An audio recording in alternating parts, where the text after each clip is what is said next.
तो क्या अमेरिका और ईरान के युद्ध का काउंटडाउन शुरू हो गया है? नमस्कार, मैं हूं नीलू।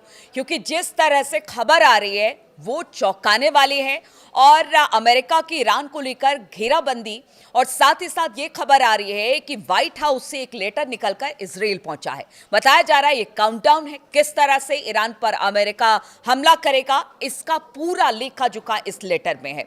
और जिस तरह से अमेरिकी राष्ट्रपति डोनाल्ड ट्रंप ने बुधवार को ईरान को चेतावनी दी, उससे यही अंदाजा लगाया जा सकता है। जो चेतावनी थी डोनाल्ड ट्रंप की तरफ से, वो क्या थी आपको बताते हैं। तो उन्होंने कहा कि आर्माडा उनकी ओर बढ़ रहा है।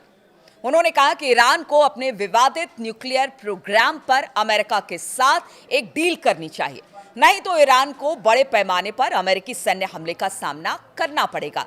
उन्होंने ट्रुथ सोशल पर एक पोस्ट किया, एक बहुत बड़ा आर्माडा ईरान की ओर बढ़ रहा है। ये तेज से बड़ी ताकत, जोश और मकसद के साथ आगे बढ़ रहा है। ये वेनेजुएला भेजे गए बेड़े से भी बहुत बड़ा है, जिसका नेतृत्व महान एयरक्राफ्ट कैरियर अब्राहम लिंकन कर रहा है।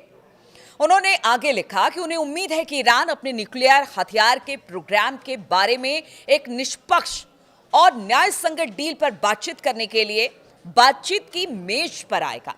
उन्होंने कहा कि समय खत्म हो रहा है, ये सच में बहुत जरूरी है। तो देखिए, एक बार फिर से धमकी के साथ साथ बातचीत के लिए भी डोनाल्ड ट्रंप ने ईरान को आगे आने को कहा है और उन्होंने कहा है कि देखिए समय खत्म हो रहा है, बातचीत नहीं हमला शुरू होगा। ट्रंप ने सोशल मीडिया पर लिखा कि जैसा कि मैंने एक बार पहले ईरान से कहा था, एक डील करो। उन्होंने नहीं किया और ऑपरेशन मिडनाइट हैमर हुआ, जिसमें ईरान का बड़ा विनाश हुआ। अगला हमला कहीं ज्यादा बुरा होगा, ऐसा दोबारा ना हो।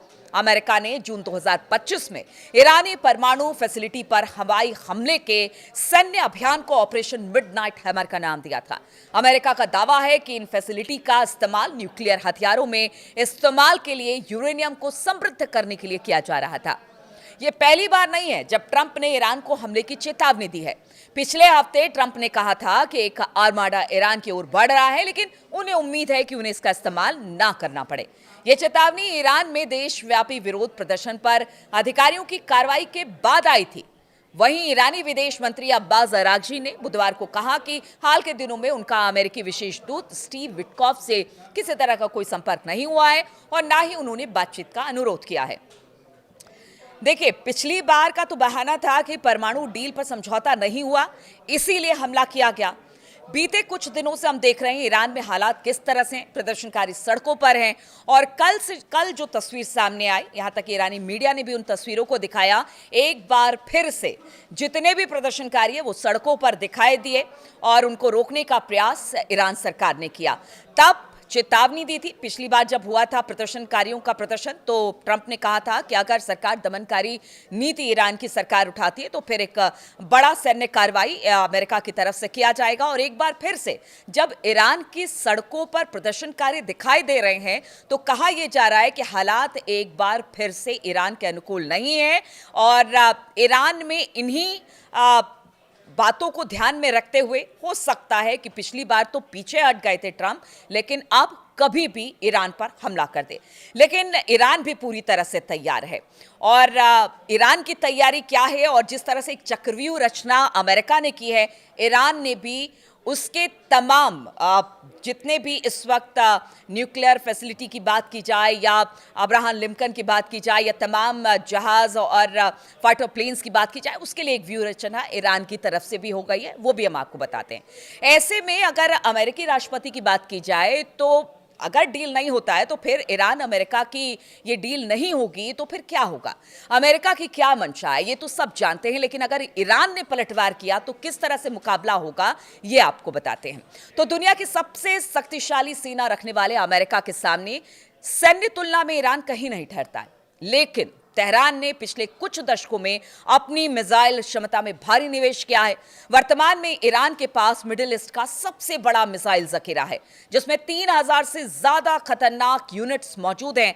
इसमें फतेह 110 जैसी सटीक गाइडेड मिसाइलें भी शामिल हैं, जो संकरे, जल, डमरू, मध्य में चलने वाले जहाजों को निशाना बनाने में सक्षम है। और सबसे बड़ी बात है कि अगर अमेरिका जो है वो निशाना बनाएगा तो फिर ईरान इजराइल को निशाना बनाएगा। आपने वो कहावत सुनी होगी कि जादूगर की जो जान थी वो एक तोते में थी।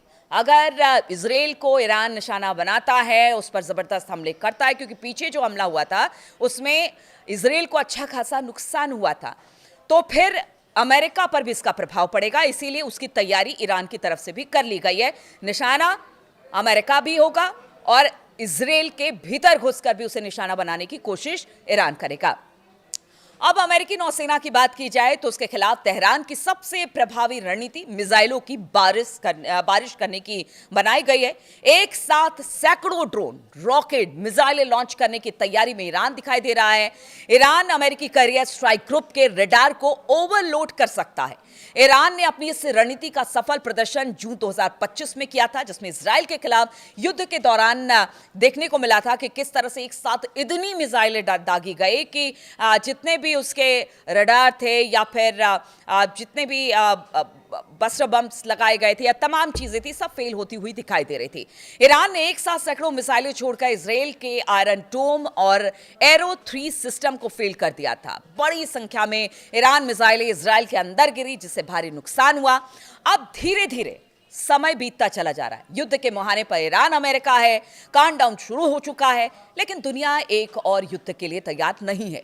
ट्रंप की विस्तारवादी नीति उनकी बातों को कॉन्ट्रडिक्ट करती है, जिसमें वो कहते थे कि अमेरिका अब आगे किसी युद्ध में नहीं उतरेगा।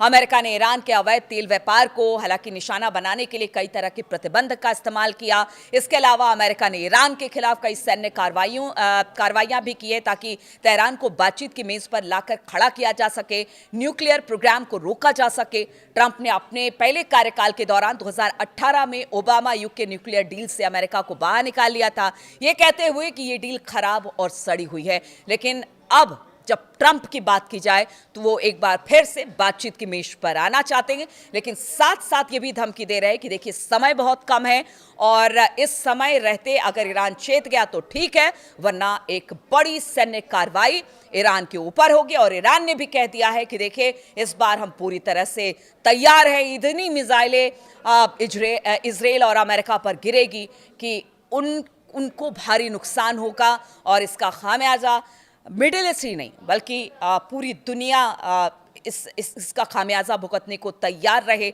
इस तरह की बातें सामने आ रही है। हालांकि देखिए अब जो बाकी देश है वही कह रहे हैं कि इस तरह के युद्ध नहीं होने चाहिए, क्योंकि अगर एक और युद्ध इस वक्त मिडिल ईस्ट में होता है तो फिर इसके गंभीर और घातक परिणाम होंगे।